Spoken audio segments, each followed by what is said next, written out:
பிரியமானவர்களே, இந்த லெந்து காலங்களிலும் தீர்க்கதரிசிகள் என்கின்ற தலைப்பிலே நாம் தியானிக்க அழைக்கப்படுகிறோம். தீர்க்கதரிசி அப்படின்னா நெவி, நபியா அப்படிங்கிற வார்த்தையிலிருந்து வந்தது. நபி அப்படின்னா தீர்க்கதரிசி என்று அர்த்தமாகும். நவீம் என்றால் அது ப்ளூரல், தீர்க்கதரிசிகள் என்று அழைக்கப்படுகிறது. யார் தீர்க்கதரிசி? இந்த தீர்க்கதரிசியுடைய பணிகள் என்ன அப்படின்னு சொல்லி நாம் வேதத்திலே பார்த்தோம் என்று சொன்னால், இந்த தீர்க்கதரிசிகள் அவர்கள் அறிவிப்பவர்கள். ஆண்டவருடைய செய்தியை, ஆண்டவருடைய வார்த்தையை தம்முடைய ஜனங்களுக்கு உரத்த சத்தமாக அவர்கள் அறிவிப்பவர்கள் என்று நாம் பார்க்கிறோம். ப்ரொக்ளைமர் என்று ஆங்கிலத்திலே சொல்லப்படுகிறது. இரண்டாவது, இவர்கள் அழைக்கப்பட்டவர்கள்.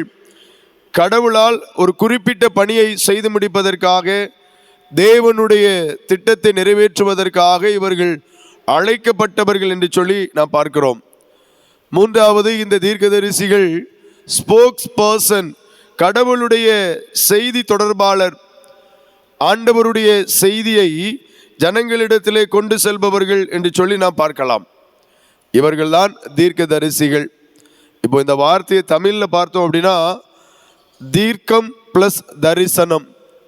தீர்க்கம் அப்படின்னா லாங் டிஸ்டன்ஸ், தொலைதூரமாக, நீண்ட தூரத்திற்கு. தரிசிப்பவர்கள் அப்படின்னா பார்ப்பவர்கள், தொலைதூர பார்வை கொண்டவர்கள். பின்னாடி நடக்க இருக்கிறத, வருங்காலத்தை முன்பாகவே அறிவிப்பவர்கள் தீர்க்க தரிசி. தீர்க்கன் லாங் டிஸ்டன்ஸ், நீண்ட காலத்திற்கு பின்பாக வருங்காலங்களை முன்னறிவிப்பவர்கள், அறிந்து வைத்திருப்பவர்கள். அவர்கள்தான் தீர்க்கதரிசிகள் என்று பார்க்கிறோம். வேதத்திலே உபாகமம் 18வது அதிகாரத்தில் 15வது வசனத்திலிருந்து நாம் வாசித்து பார்ப்போம் என்று சொன்னால், ஆண்டவர் சொல்லுகிறார், உங்கள் நடுவே உங்கள் சகோதரரிலிருந்து நான் ஒரு தீர்க்கதரிசியை எழும்ப பண்ணுவேன் என்று சொல்லுகின்றார். உபாகமம் 18ஆம் அதிகாரம் 15வது வசனத்தில், உங்களுக்காக உங்கள் நடுவே உங்கள் சகோதரரிலிருந்து எழும்ப பண்ணுவார். தீர்க்கதரிசி எங்கே இருந்து வருகிறார்? அவர் நம்மிடையே இருந்து நமக்காக நம் நடுவே கர்த்தர் தீர்க்கதரிசிகளை எழும்ப பண்ணுகிறார்.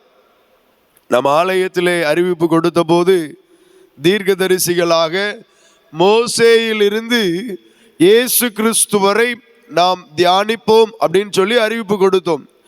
அப்படியானால் நமக்குள்ளே ஒரு கேள்வி வரலாம், மோசேக்கு முன்பாக தீர்க்கதரிசிகள் வாழ்ந்ததில்லையா? அல்லது மோசேக்கு முன்பாக தீர்க்கதரிசிகள் யாரும் இல்லையா அப்படிங்கிற கேள்வி நமக்குள்ளே வரலாம். மோசேக்கு முன்பாகவும் தீர்க்கதரிசிகள் இருந்தார்கள். அவர்கள் யார் என்றால், ஆபிரகாம் ஒரு தீர்க்கதரிசி. ஆபிரகாம் தீர்க்கதரிசியா இல்லையா? ஆபிரகாம் தீர்க்கதரிசி. நீங்க ஆதியாகமம் 20வது அதிகாரம் 7வது வசனத்தில் பார்த்தீங்க அப்படின்னா, அவன் ஒரு தீர்க்கதரிசி அப்படின்னு அபிமெலேக் ஆபிரகாமை குறித்து சாட்சி கொடுப்பார்.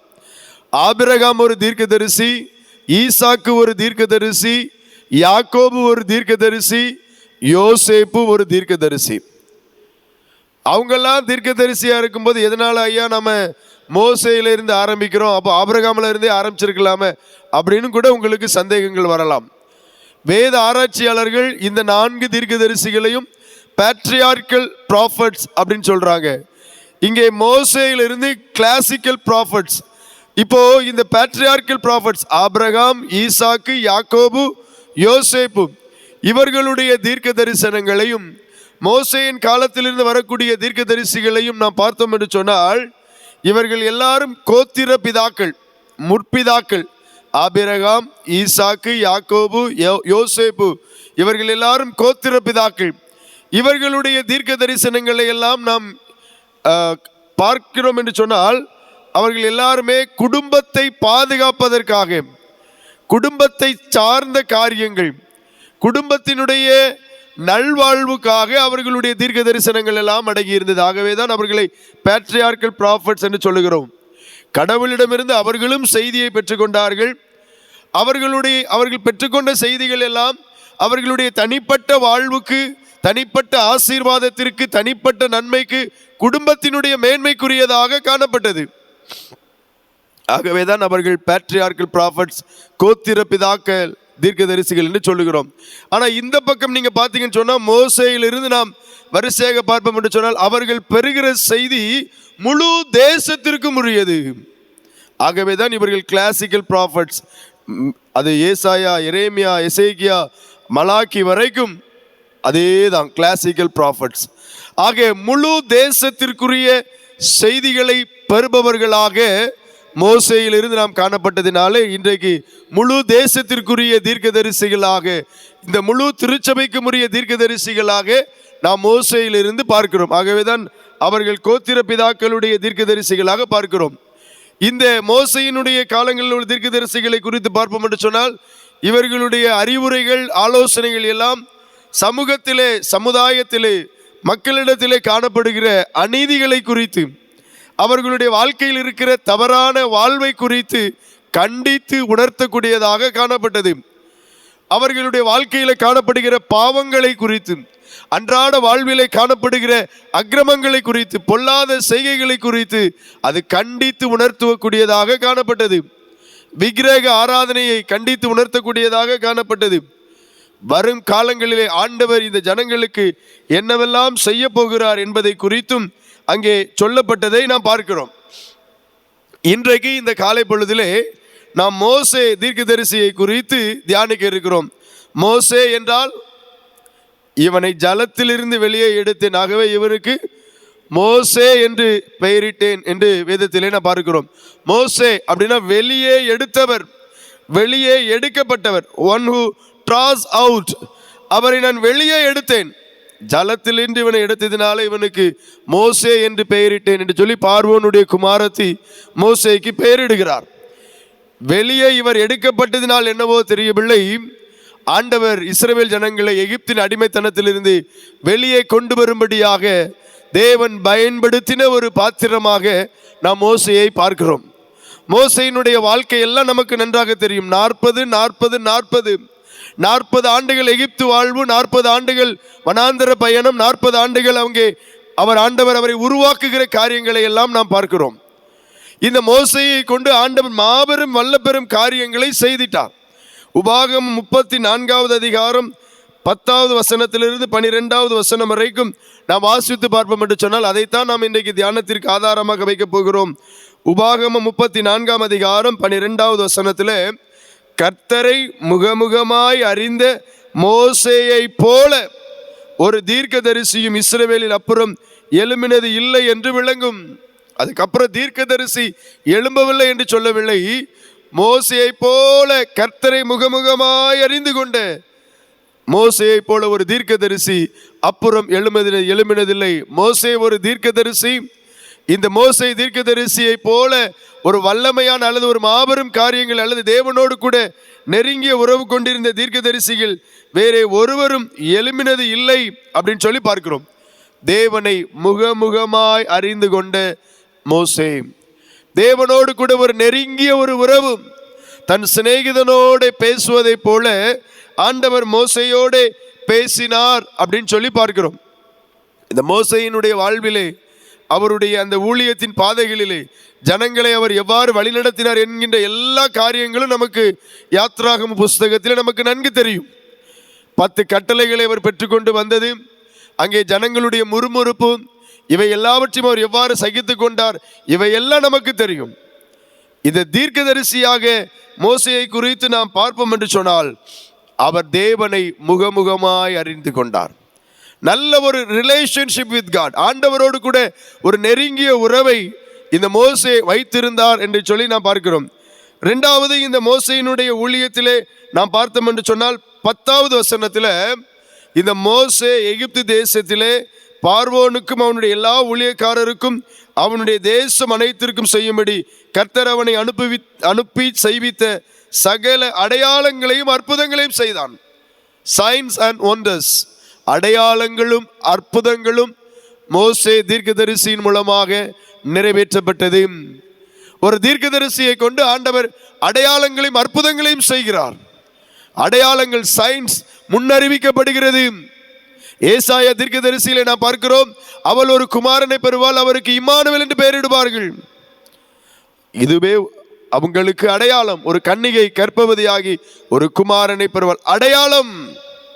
தீர்க்கதரிசிகள் அடையாளங்களினாலும் அற்புதங்களினாலும் ஆண்டவருடைய வார்த்தையை முன்னறிவிப்பவர்கள். அடிமைப்பட்டிருக்கிற இஸ்ரவேல் ஜனங்களை எங்கள் தேவனாகிய கர்த்தரை ஆராதிப்பதற்கு நீ விடுவாயாக.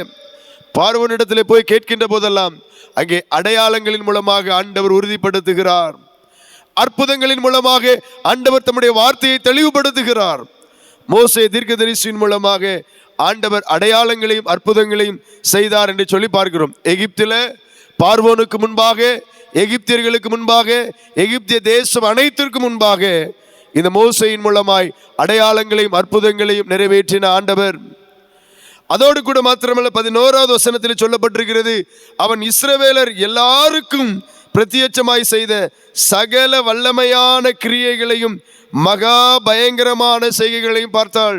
இந்த மோசையை கொண்டு ஆண்டவர் வல்லமையான கரத்தை கொண்டு வல்லமையான காரியங்களை செய்தார். ஒரு தீர்க்கதரிசியோடு கூட கர்த்தருடைய வல்லமையான கரம் அமர்ந்திருக்கிறது. வல்ல பெரும் காரியங்களை செய்திட்ட தேவனுடைய கரம், த மைட்டி பவர். வல்லமையான ஒரு கரத்தை கொண்டு ஆண்டவர் வல்ல பெரும் காரியங்களை செய்திட்டார் என்று சொல்லி நாம் பார்க்கிறோம். மோசே ஒரு தீர்க்கதரிசி என்று பார்க்கின்ற போது அவர் ஒரு இன்டர்செசர், மத்தியஸ்தர்.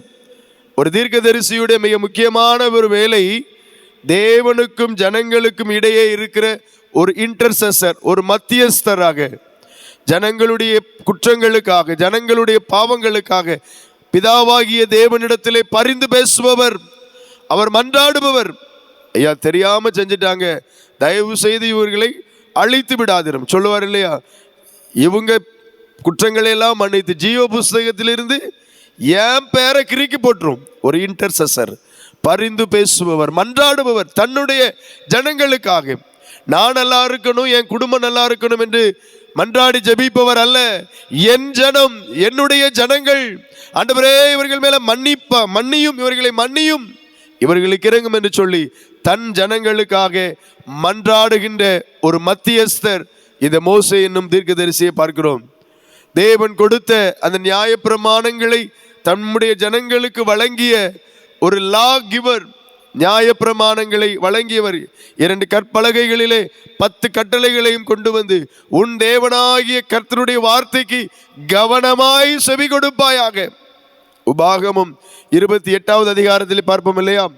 உன் தேவனாகிய கர்த்தருடைய வார்த்தையின்படி செய்ய நீ கவனமாய் இருக்கும் போதெல்லாம் பின்வரும் ஆசீர்வாதங்கள் எல்லாம் உன்மேல் வந்து பலிக்கும். 14ஆம் வசனம் வரைக்கும் ஆசீர்வாதங்கள் சொல்லப்பட்டிருக்கும். செவி கொடுக்க தவறினால் அப்படின்னு சொல்லி பின்வரும் சாபங்கள் எல்லாம் உன்மேல் வந்து தங்கும் என்று சொல்லப்பட்டிருந்தது. எனக்கு அருமையானவர்களே, ஒரு சட்டங்களை ஒரு லா கிவராக நாம் பார்க்கிறோம். விடுதலை பயனாளர், ஒரு டெலிவரர்.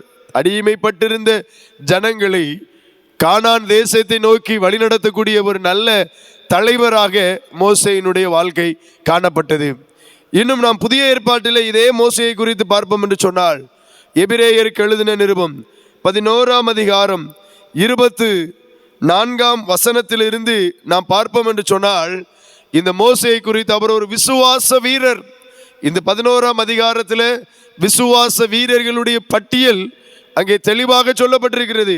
அதிலே சொல்லப்பட்டிருக்கிற ஒரு காரியம் பாருங்க, 24வது வசனத்தில், மோசே தான் பெரியவனான போது பார்வோனுடைய குமாரத்தின் மகன் என்னப்படுவதை வெறுத்தான். பார்வோனுடைய குமாரத்தின் மகன் அப்படின்னா பார்வோனுக்கு பேரன். என்ன வசதிகள், என்னென்ன வாய்ப்புகள் எல்லாம் அவனுக்கு இருந்திருக்கும். ஒரு இளவரசனாக எகிப்திலே, எகிப்திய அரண்மனையிலே காணப்படுகிறான். ஆனால் மோசே அதை வெறுக்கிறான். இந்த உலகத்தின் ஐஸ்வர்யங்கள், உலகத்தினுடைய ஆஸ்திகள், உலகத்தினுடைய மகிமை, அவைகளை மோசே வெறுக்கிறான். எதனால வெறுக்கிறான்? விசுவாசத்தினாலே. அப்படிதான் இந்த 24ஆம் வசனம் ஆரம்பம் அப்படிதான் சொல்லி, விசுவாசத்தினாலே தான் பார்வோன் குமாரத்தினுடைய மகன் எனப்படுவதை இந்த மோசே வெறுத்தான். இன்னைக்கு நிறைய நேரம் உலகத்தினுடைய ஆசீர்வாதத்திற்கு, உலகத்தினுடைய நன்மைக்கு நாம தேவனுடைய பிள்ளை என்பதையே வெறுப்பதற்கு துணிந்துவிட்ட பல காரியங்களை பார்க்கலாம். நிறைய விஷயத்துல நான் கடவுளுடைய பிள்ளை, நான் தேவனுடைய பிள்ளை என்பதை மறுக்கிறவர்களாக, மறைக்கிறவர்களாக நம்முடைய வாழ்க்கை காணப்படுகிறதை நாம் யோசித்து பார்க்கலாம். ஆனால் இந்த மோசே விசுவாசத்தினாலே தான் பார்வோன் குமாரத்தினுடைய மகன் எனப்படுவதை அவன் வெறுத்து விட்டான். இரண்டாவது, இந்த மோசேயினுடைய வாழ்க்கையை பாருங்க. 25வது வசனத்துல, அநித்தியமான பாவ சந்தோஷங்களை அனுபவிப்பதை பார்க்கிலும் தேவனுடைய ஜனங்களோட துன்பத்தை அனுபவிப்பதையே அவன் தெரிந்து கொண்டான். அரண்மனையில ராஜ வாழ்க்கை, ராஜா மகிழ்ச்சியா இருக்கலாம், சந்தோஷமா இருக்கலாம். அதிலும் மோசே இளவரசன், கேட்டதெல்லாம் கிடைக்கும். ஆனா வசனம் சொல்லுகிறது, இந்த அநித்தியமான பாவ சந்தோஷங்கள், இந்த சந்தோஷம் எல்லாம் நித்தியம் கிடையாது, அநித்தியம். கொஞ்ச காலம், கொஞ்ச காலம். ஆனா இந்த கொஞ்ச கால சந்தோஷம், கொஞ்ச கால மகிழ்ச்சி எனக்கு வேண்டாம். இதை அனுபவிப்பதை பார்க்கலும் என் ஜனங்களோட கூட நான் துன்பத்தை அனுபவிப்பதையே தெரிந்து கொள்ளுவேன்.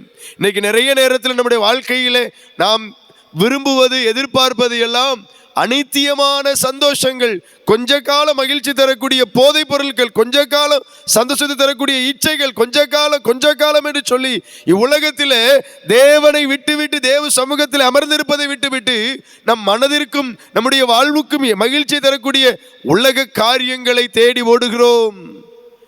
இந்த மோசே அநித்தியமான பாவ சந்தோஷங்களை அனுபவிப்பதை பார்க்கலும் என் ஜனங்களோட கூட துன்பத்தை அனுபவிப்பதையே நான் தெரிந்து கொள்வேன் என்று சொல்லி அவர் அதை தெரிந்து கொண்டார். நல்ல ஒரு சாய்ஸ்.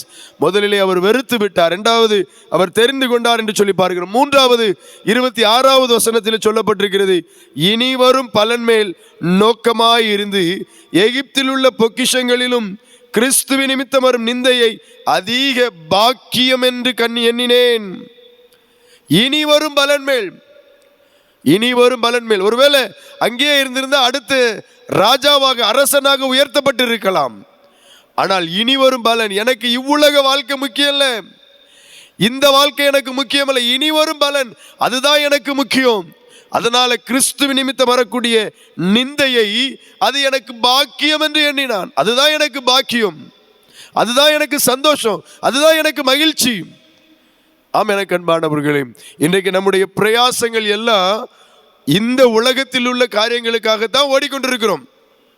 நல்லா வேலை பார்க்கணும், நல்லா சாப்பிடணும், நல்ல சுகமாக வாழ வேண்டும் என்று விரும்புகிறோம்.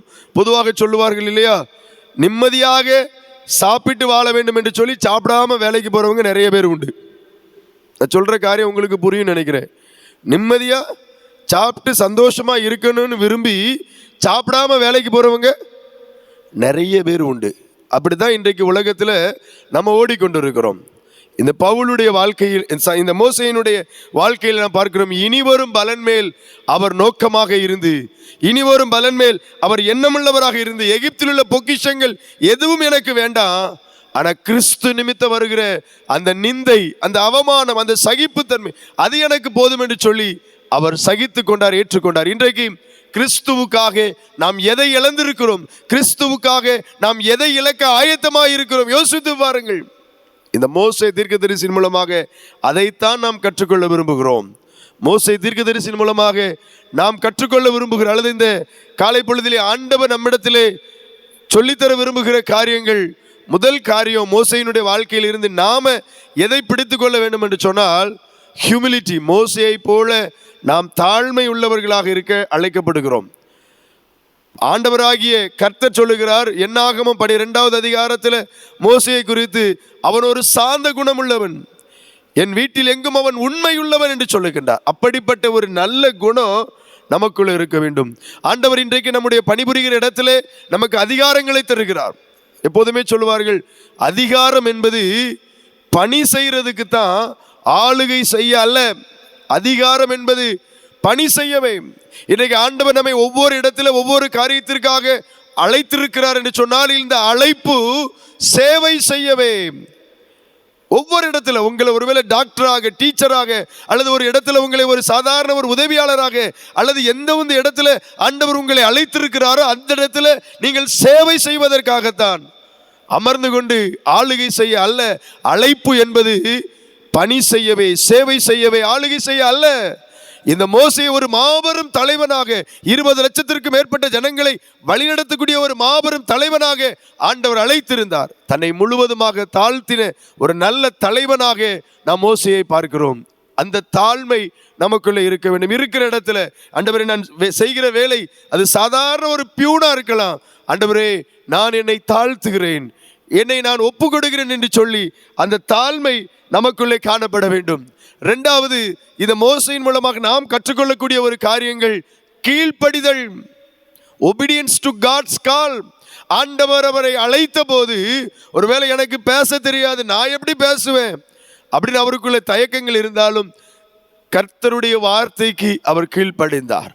தேவனுடைய வார்த்தைக்கு அவர் கீழ்ப்படிந்தார். இன்றைக்கு நம்முடைய வாழ்க்கையிலும் ஆண்டவர் அனுதினமும் பல நேரங்களில் பல காரியங்களை உணர்த்தி கொண்டே இருக்கிறார், நம்மை அழைத்து கொண்டே இருக்கிறார்.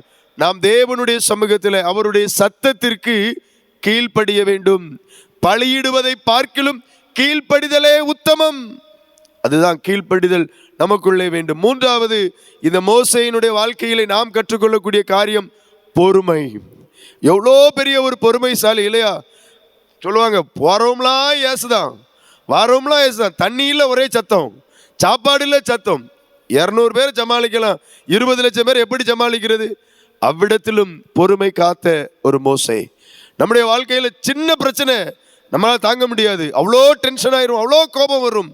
இந்த மோசே அவர் சாந்த குணம் உள்ளவர், பொறுமை உள்ளவர். ஆண்டவரே, இந்த லெந்து காலங்களில் மாத்திரமல்ல, எங்கள் ஆயுள் முழுவதும் நாங்கள் பொறுமை உள்ளவர்களாய் இருக்க எங்களுக்கு உதவி செய்யும் கேட்க அழைக்கப்படுகிறோம்.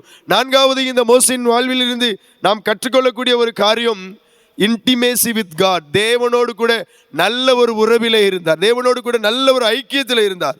வசனம் சொல்லுகிறது, முகமுகமாய் தேவனோடு கூட பேசின ஒரு மோசே. நல்ல ஒரு அனுபவம். மலையிலிருந்து இறங்கி வருகிற போது அவருடைய முகம் அவ்வளோ பிரகாசமாய் இருந்தது. அந்த ஒரு அனுபவத்தை ஆண்டவர் நம்மிடத்திலும் தர விரும்புகிறார். அந்த ஒரு சிநேகிதன், ஒரு நல்ல ஒரு ஃப்ரெண்ட்லி ரிலேஷன்ஷிப் ஆண்டவரிடத்தில் நாம் வைத்துக்கொள்ள அழைக்கப்படுகிறோம். கடைசியாக அக்கௌண்டபிலிட்டி. அக்கௌண்டபிலிட்டி அப்படின்னா, ஒரு சின்ன தவறினார், அடிக்காத அடித்தார், அங்கே கானானுக்கு போகக்கூடிய வாய்ப்பையை இழந்து விட்டார். ஒரு எச்சரிப்பை கொடுக்கிறார், ஒன்றிலே தவறினாலும் எல்லாவற்றிலும் தவறுகிறவர்களாக இருக்கிறோம். எனக்கு அருமையானவர்களே, ஆண்டவர் நமக்கு தந்திருக்கிற இந்த வாழ்வை தேவனுக்கு பிரியமாக அவருடைய சத்தத்துக்கு கீழ்ப்படிந்து பொறுமையோடு கூட ஒவ்வொரு நாளும் அவருக்கு முன்பாக நாம் சாட்சியாக வாழுகிற போது நிச்சயமாகவே ஆண்டவர் நம் ஒவ்வொருவரையும் ஆசீர்வதிப்பார். ஆமேன்.